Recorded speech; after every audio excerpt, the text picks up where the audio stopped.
This is gmail.world. Ito yung simulation ng email o Gmail ni Jeffrey Epstein. Alright? And if you're gonna search Philippines, you're gonna get this. And may mga nag-post na about Philippine Epstein connections. At isa dito ay of course yung kanyang housekeepers. Right? Yes. Yung mga kasambahay ni Jeffrey Epstein sa Florida, if I'm not mistaken, are Filipinos. At may mga email sila na amazing boss daw si Jeffrey Epstein. Siyempre, pag ini-email mo yung boss mo, you're gonna tell him kind words, good words, diba? Yung usual shit ng pag-aas leaking sa isang boss.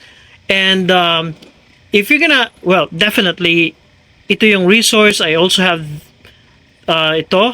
gmail.world. These are resources that you can actually use to get into, just take a glimpse sa life and secrets of Jeffrey Epstein. One of the most notorious people in recent memory. So, okay, yan. And then of course, itong justice.gov/Epstein. And of course, X, very helpful when it comes to getting to know more context about kung ano yung sinesearch nyo. Alright, just to give you an idea how to do it. So, okay, one thing na Epstein Philippines connection is yung nag-hire daw ng troll farm ang grupo ni Jeffrey Epstein. Of course, kasama siguro si Bill Clinton, yung mga Democrats niyang politician friends, kasi nga Jeffrey Epstein was once a prolific donor for the Democrat Party. So, dito sa news ng Philippine Star, how far, well, this is definitely a news war. Kumbaga binili lang ng Philippine Star tong news na to from yung mga news wires like Bloomberg, AFP. So how far did Epstein's Philippines team go to mask his crimes? According dito sa mga emails, yung Epstein files show disgraced financier Jeffrey Epstein hired a Philippines-based BPO. I'm sure this is a BPO to bury negative search results sa kanyang pagkatao, sa kanyang identity. If you're gonna try to Google information relating to him, mabibury yung mga bad press at yung mga ginawa ng mga troll farms o yung mga trolls na Philippine-based, sila yung makikita sa Google, yung on top of the search results. So, ito nga yun. So, yun yung isa sa mga connections. And of course, my email na nagpo-prove na nangyari nga. So, all you need to do in gmail.world is search keywords. Of course, Google suggests has gotten rid of 2 negatives. Oh, so may nagmo-monitor. Diba? This is my first time seeing this actually. Kasi ang dami, it's yung buhay ni Jeffrey Epstein, very complicated.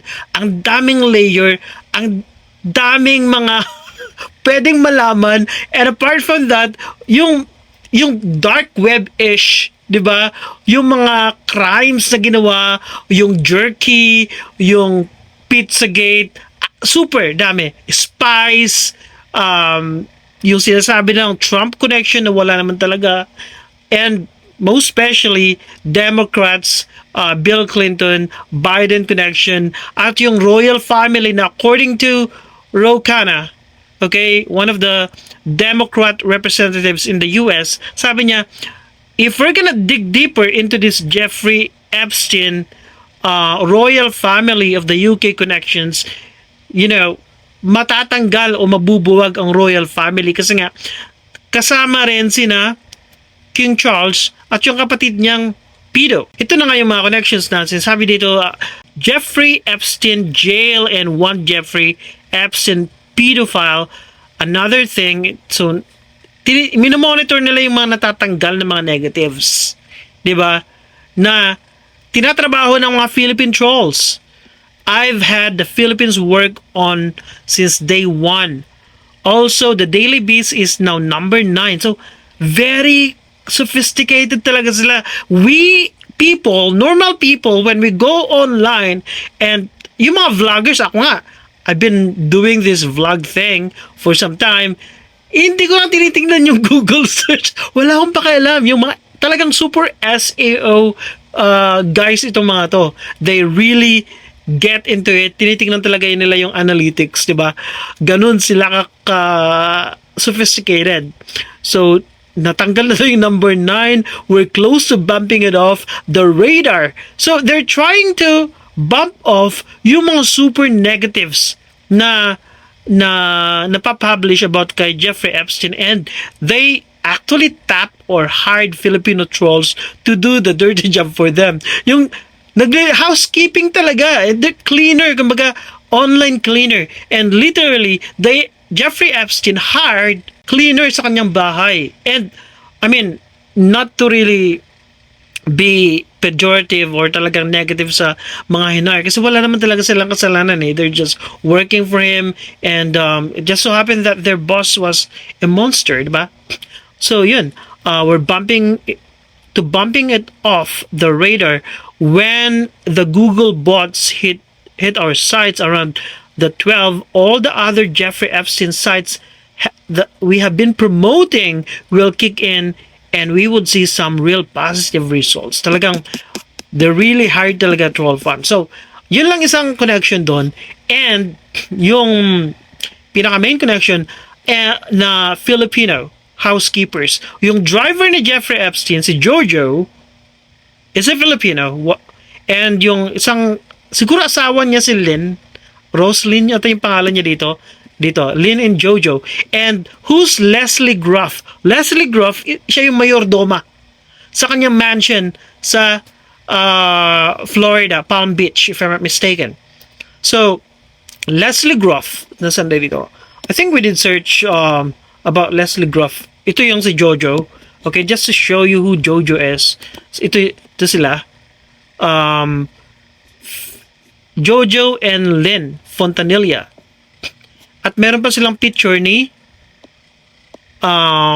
Bill Clinton, of course, kasi nandun si Bill Clinton lagi, di ba? Lagi nila nakikita. So probably the feds or the investigators, not probably, definitely, they tapped these housekeepers, si Jojo and Lynn, as potential witnesses or whistleblowers. Pag nagbabakasyon, for example, sina Jojo, sina Merwin, sina Lynn, nagpapaalam si Leslie Gruff. Okay, kasi siya nga yung magbabakasyon sina Jojo at Merwin July 15 to August 15, 1 month, 'di ba? To the Philippines, please advise if dates are okay. 'Di ba? Ang date dito 2018. This was 2018. Bago siya namatay, 1 year or 2 years before he died.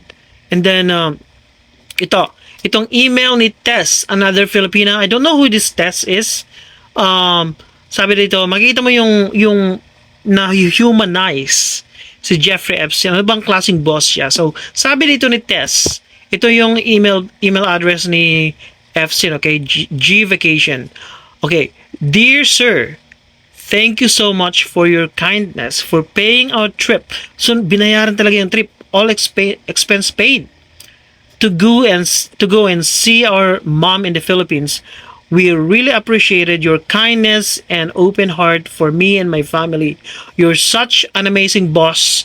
Thank you so much again, sir. Mabait naman daw talaga si Jeffrey. Kaso nga lang, PDO, di ba? PDF. Taga Cebu rin isang to, si Carlos Toilo.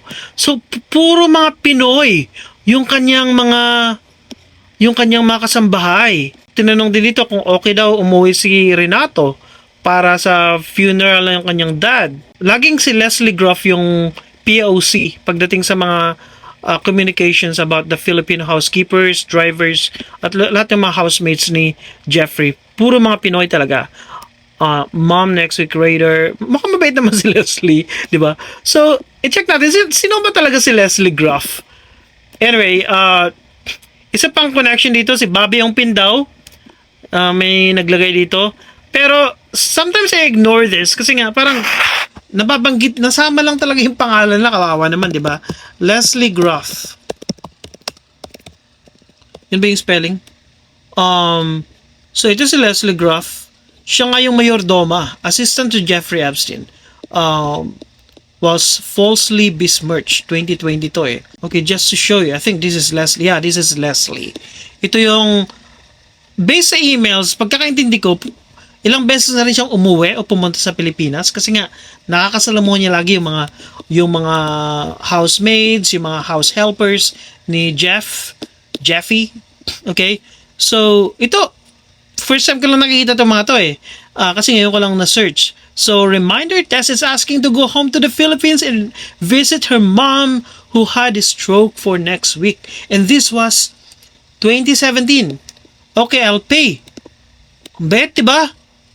Looking at tickets. Okay, I'll pay. So nice. I will let them know. But, diba, binabayaran yung boss. Yung all expense paid pag uwi. Ilang beses sila umuwi, diba? Vacation. Mabait naman talaga. So, ito mga to, nasasali lang. So, ito rin.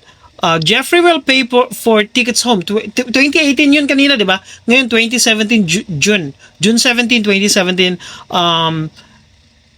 Tess and Marwin, Jeffrey says he will pay for Tess and Karen's tickets home.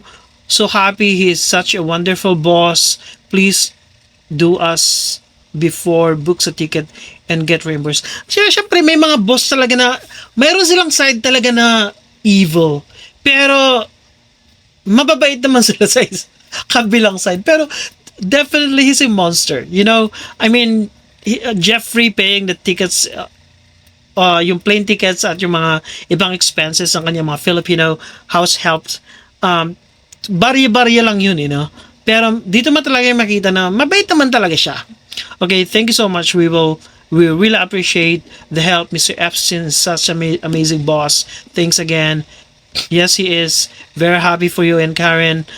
Sabi ni this must be Leslie doing all these emails. I will keep you posted about my mom's situation kasi nga nagka-stroke yung mom. A reminder, Tess is asking to go home to the Philippines and visit her mom. May stroke nga. Nagka-stroke nga. So, deal in the Philippines. Partnering with RVO, ito yung trade secretary kanina, di ba? Na na-search natin. Si Ong Pin. Yeah. Minister of Commerce. Okay, nagkikipag-partner daw sila. And this was 2013. Who owns 22% of the business? Deal in the Philippines. This is David Stern. What else? Renato. Magbabakasyon daw sila. So, ito nga si Renato, di ba? Nakita na natin kanina. Renato sa kasi... I think Renato's nickname is Jojo. Di ba? Just scrubbing the surface of it. Ang dami mo na makikita. Yung humanized side ni Jeffrey Epstein. Anong klaseng boss niya sa mga house helps. And we assume na hindi niya lagi ito nakikita kasi nga it's either nasa island siya, nasa kanyang Zorro Ranch sa Mexico, ang dami niyang mga properties o sa New York, you know, New York condo, diba? Ang dami niyang mga property. So please see below. And these guys we're in if I'm not mistaken, Palm Beach nga, diba? Sa Florida. I would like to request for vacation this coming May 13 to ang tatagal ng bakasyon nila, di ba? 2019 to May to June. Me and my wife are planning to attend a very special occasion with our family in the Philippines. Ang tindi, di ba? And then, babayaran lahat ni Jeffrey Epstein yun, di ba? Please let me know if this will work to Mr. Epstein. And of course, yung point of contact I assume is Leslie Groff. Good morning, Renato. Jeffrey had said yes to your vacation days as well as paying for the trip. Very happy for you. Wow! Ito nga, Palm Beach. Palm Beach. Diba? Tapos ang tagal yung vacation. May, June. Pag nagbabakasyon si Renato, laging 1 month. Ang tindi, diba? I just want to thank you for letting me go on vacation. We really appreciate it. Sabi naman itong si Merwin, De La Cruz pa lang apelyado ni Merwin.